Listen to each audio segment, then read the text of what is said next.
When my cousin called me crying, saying their life was falling apart, everyone expected me to drop everything and rush to save them. But I was already drowning in my own struggles. I chose myself over their so-called crisis, and now my family calls me selfish, heartless, even cruel. The worst part? I'm not sure if they're right. When my phone lit up that Thursday night, I almost didn't answer. I was curled up on the couch, my laptop still open from another long, draining day of remote work. My eyes ached, my back was stiff, and I was halfway through reheating the same leftovers I'd been eating for 3 nights straight. I wanted silence, nothing more. But then I saw the name flash across the screen, my cousin, Lydia. Lydia never called me unless she wanted something. That was the first red flag. The second was that it was almost 11 p.m. I stared at the screen until it nearly went dark, debating. I could let it ring out. I could claim I'd been asleep, exhausted, and deal with the fallout later. But against my better judgment, I swiped to answer. Her voice was shaky, dripping with panic. I can't do this anymore, she said before I could even say hello. Everything's falling apart. I need you. I felt the weight of those words slam into my chest. Not the concern of a cousin, not the gentle ask of a friend, no, it was a demand. She needed me. And for as long as I could remember, I was the person everyone in my family ran to when their lives spiraled out of control. My chest tightened, because the truth was, I was barely holding myself together. Rent was overdue, my boss had been hinting at layoffs, and my own mental health had been spiraling into a fog I couldn't quite climb out of. But I couldn't tell Lydia that. She wouldn't care. I asked what was going on, even though I knew I shouldn't. That was the trap, once you ask, you're locked in. She went on a tirade. Her boyfriend had broken up with her after a 2-year relationship, her car had broken down, she'd maxed out 2 credit cards, and apparently her landlord was threatening eviction. Her voice rose with each crisis stacked on the last, until it was just a wall of chaos buzzing through my speaker. I pressed my fingertips into my temples, trying to breathe. Lydia, I said slowly, that's a lot. But, what do you want me to do? She sniffled hard. Can I stay with you? Just for a little while. Until I figure things out. Please. I can't go home to mom and dad, you know how they are. You're the only one I can trust. And there it was. The ask. The expectation. The trap snapping shut. I looked around my tiny apartment. 1 bedroom, barely enough space for myself. My bed was unmade, stacks of unopened mail sat on the counter, and the sink was full of dishes I hadn't had the energy to wash. Bringing Lydia into this space wasn't just about square footage, it was about survival. I knew if she came, it wouldn't be for a little while. She'd stay until I either broke down or kicked her out. I don't think I can right now, I said, my voice low. Silence. Then a sharp intake of breath. Are you serious? You're my cousin. My family. I'm in crisis. You can't just turn your back on me. My stomach nodded. The guilt slammed in like a tidal wave, the same way it always had. Growing up, I was the kid who gave up my toy so the younger cousins wouldn't cry. I was the one who babysat for free, who helped with school projects, who ran errands for our grandparents when no one else wanted to. It wasn't just expected, it was demanded. And somewhere along the way, it became who I was, the fixer, the helper, the one who sacrificed quietly while everyone else carried on. But tonight, for the first time, I felt something different, anger. Lydia, I said, trying to keep my voice steady, I don't have the capacity right now. I'm sorry. But I can't. The silence that followed was deafening. And then, her tone flipped from desperate to venomous. Wow. Unbelievable. After everything I've done for you, after I've always been there when you needed me, you're just going to leave me homeless? Do you even care about me at all? Her words cut deeper than I expected. Because yes, she had been there for me in some small ways, she'd driven me to the airport once, she'd cheered for me when I graduated. But those things were normal, weren't they? Bare minimum family obligations. Nothing compared to the dozens of times I had picked her up from her messes. I swallowed hard. I care, but... She hung up. Just like that. For a long time I sat frozen on the couch, staring at the phone screen like it might come back to life and explain itself. My chest ached, a sharp, pulsing guilt digging into me. I tried to remind myself of my own boundaries, my own limits. But all I could hear in my head was her voice, do you even care about me at all?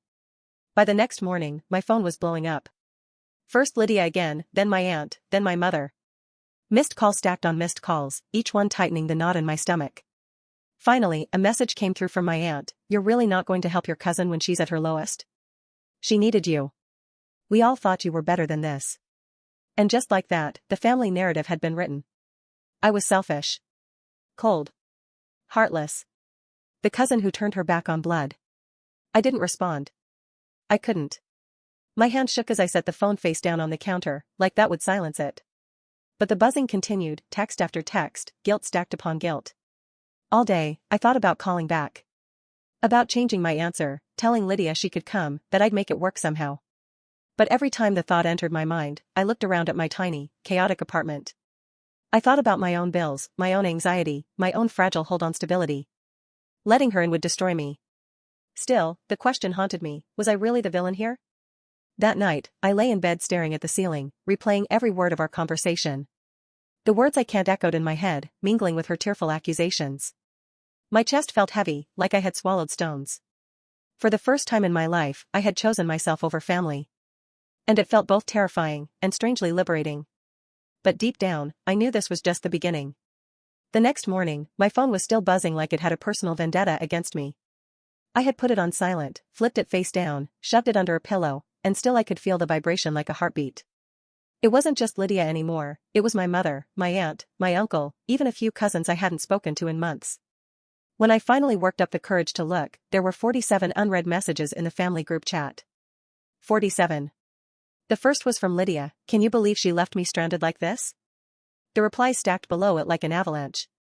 "That doesn't sound right. Wait, what happened? She really said no?"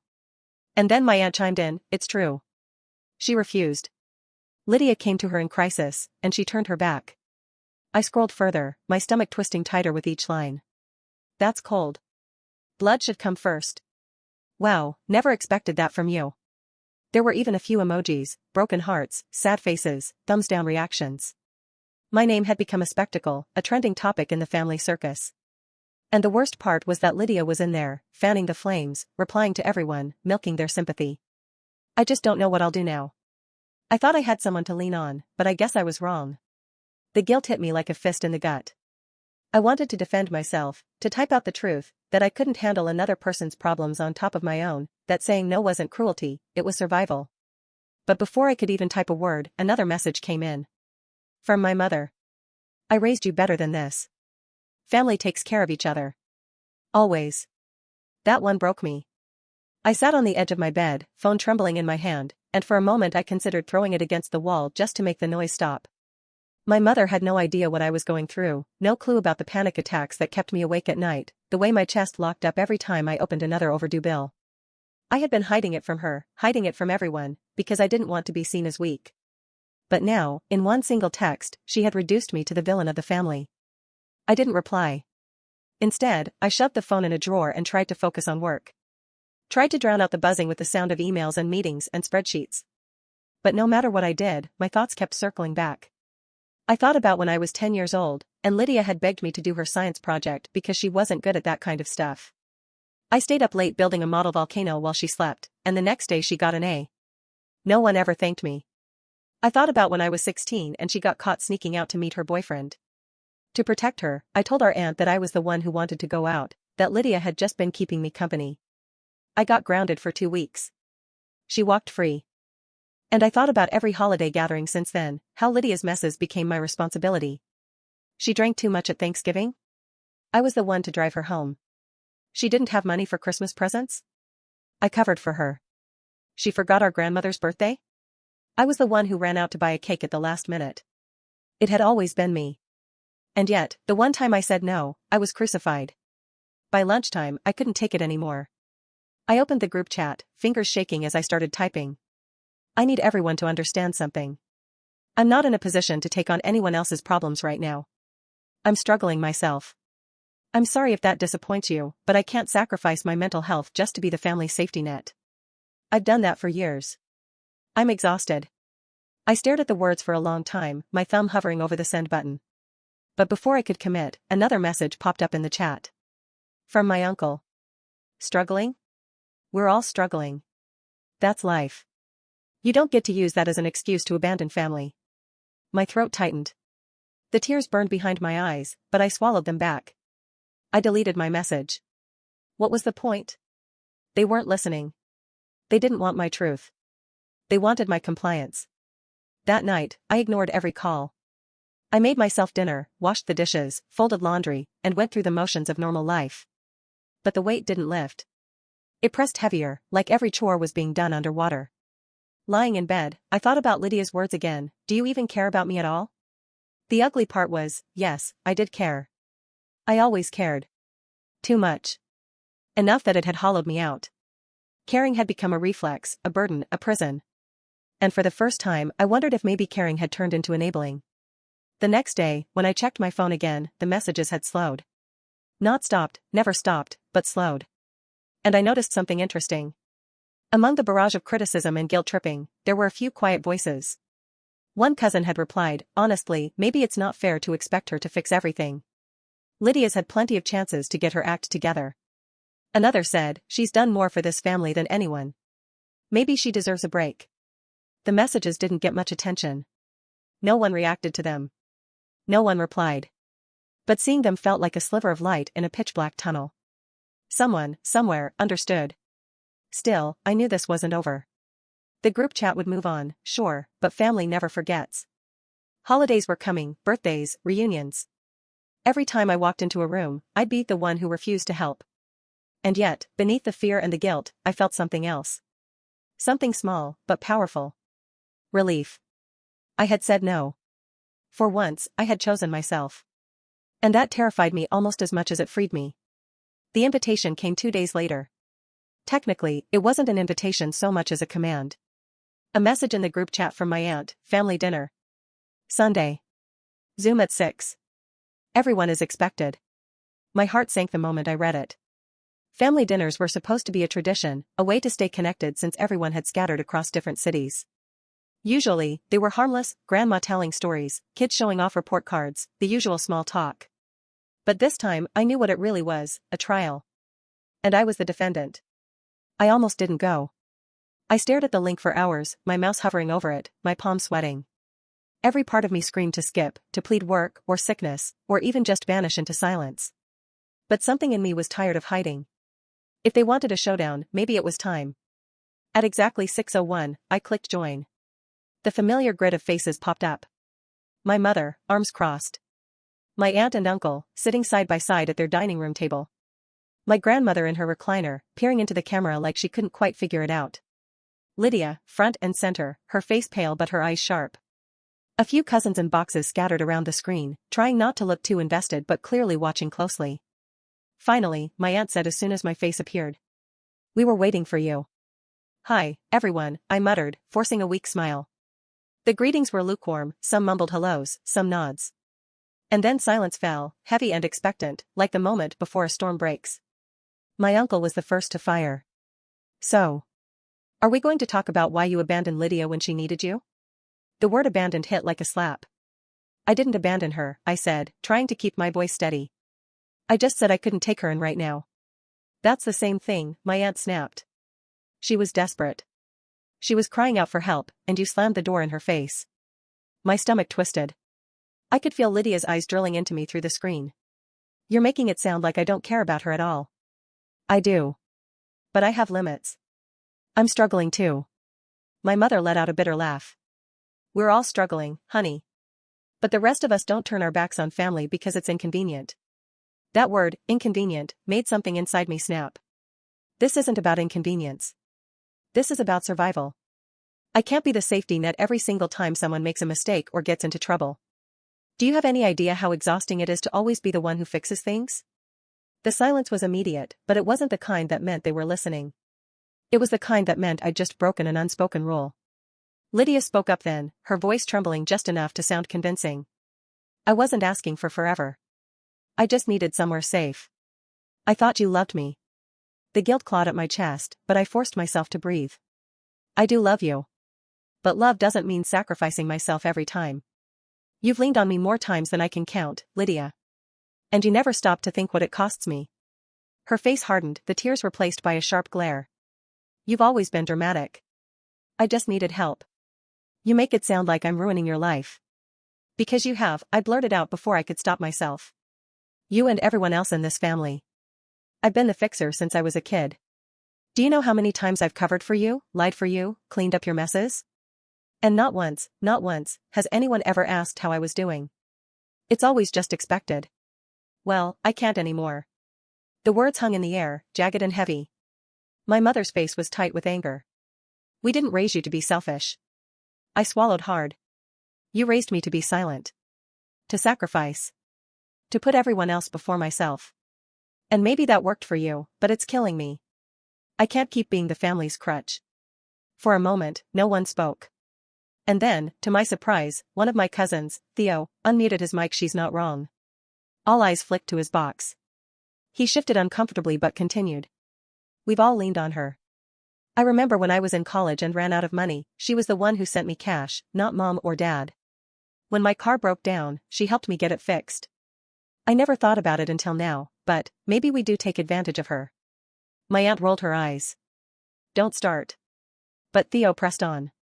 No, seriously. Lydia, you've had a million chances to get it together. Every time something goes wrong, you fall apart and expect someone else to fix it. Maybe it's time you learned to stand on your own. Lydia's face went crimson. Wow. So you're all just going to gang up on me now? No one's ganging up, Theo said. We're just saying maybe it's not fair to put everything on her shoulders. The screen erupted. My aunt and uncle defended Lydia, saying she was just going through a rough patch. My mother accused me of turning Theo against the family. A couple cousins tried to stay neutral, muttering things like we should all calm down. Lydia cried into her sleeve, then shot me dagger eyes when she thought no one was looking. I sat there, watching the chaos unfold, my heart pounding. And then I did something I never thought I'd do. I muted myself. I muted the entire call. For once, I didn't scramble to smooth things over, didn't try to explain, didn't swallow my truth just to keep the peace. I just sat there in silence, watching them argue, while my body slowly stopped shaking. Eventually, Grandma spoke. Her voice was thin but steady. Enough. Everyone went quiet. Even muted, I could hear the authority in her tone. I've lived long enough to see how this family works, she said. And I'll tell you what, I've seen her carry more weight than anyone else here. Maybe it's time you all stopped expecting her to save you. You're grown. Handle your own lives. The silence that followed was different this time. Heavy, but with the sharp edge of truth. I unmuted, my voice quiet. Thank you, Grandma. She gave me a small nod. You don't owe anyone your peace, sweetheart. Not even family. The call ended not long after, everyone logging off in stiff silence. Lydia didn't say goodbye. My mother barely looked at me. Theo gave me a small thumbs up before disappearing. When the screen went black, I sat there staring at my reflection. My face looked tired, but lighter somehow. Like maybe, for the first time in my life, I had spoken out loud the things I'd been swallowing for years. And even though I knew the fallout wasn't over, that there would be cold shoulders and whispered judgments and probably more angry texts, I felt something I hadn't felt in a long time. Pride. For once, I hadn't folded. I hadn't broken. I had stood my ground. And I wasn't sorry. After the Zoom call ended, I sat in silence for a long time. The apartment was so quiet I could hear the hum of the fridge, the tick of the wall clock, the faint sounds of traffic outside. It felt surreal, like I'd just been through a storm that ripped open old wounds and left the air sharp and raw. My phone lit up again almost immediately. Private messages this time. Some cousins sent quick notes of support, you did the right thing. Don't let them guilt you. Others were less kind. You embarrassed the family. I can't believe you spoke to your mother that way. You'll regret this. And then there was Lydia. Her text came in at 10:13 p.m., a single line that cut deep, I'll never forgive you for this. I stared at it for a long time, my chest aching.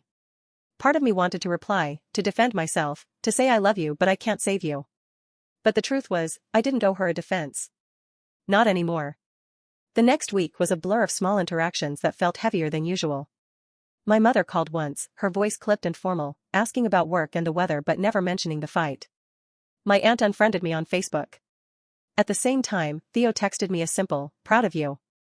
And Grandma mailed me a handwritten note, don't let anyone make you feel wrong for protecting yourself. Love always wins, but love doesn't mean self-destruction. That note stayed on my fridge, a little anchor in the storm. Still, the guilt lingered. Every time I walked past Lydia's name in my contacts, a voice in my head whispered, what if she really needed you? What if this time was different?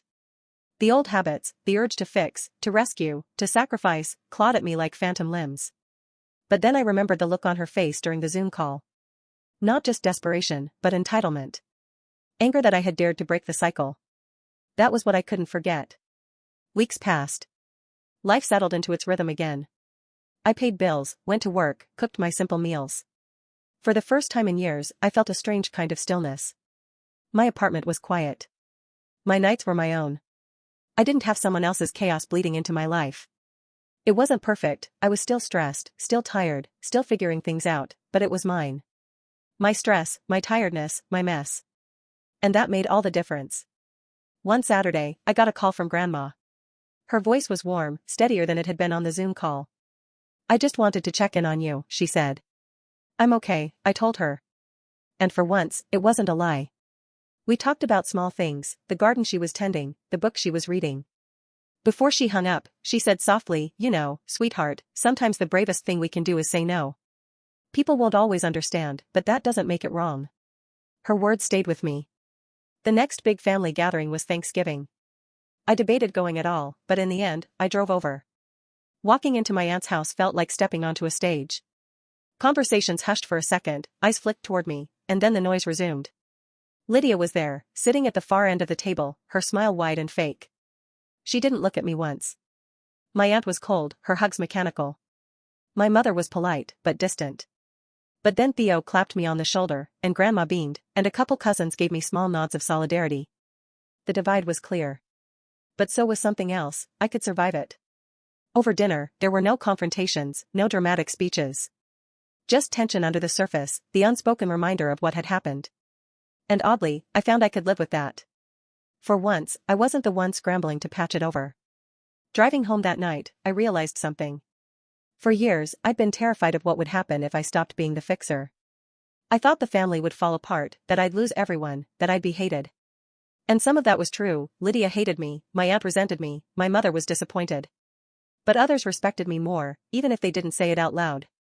And most importantly, I respected myself. That was new. That was everything. I don't know what will happen with Lydia. Maybe she'll figure things out, maybe she won't. Maybe she'll hate me forever, maybe she'll call me again one day. But if she does, I know what my answer will be. Because here's the truth I've learned. Saying no doesn't make me selfish. It makes me human. And if protecting my peace makes me the villain in someone else's story, then so be it. I'd rather be their villain than sacrifice myself into silence ever again. So, what do you think? Was I truly selfish for refusing to help my cousin in her so-called crisis? Or was I finally right to put my own peace first after years of being the family fixer? Let me know in the comments below, AITA or not.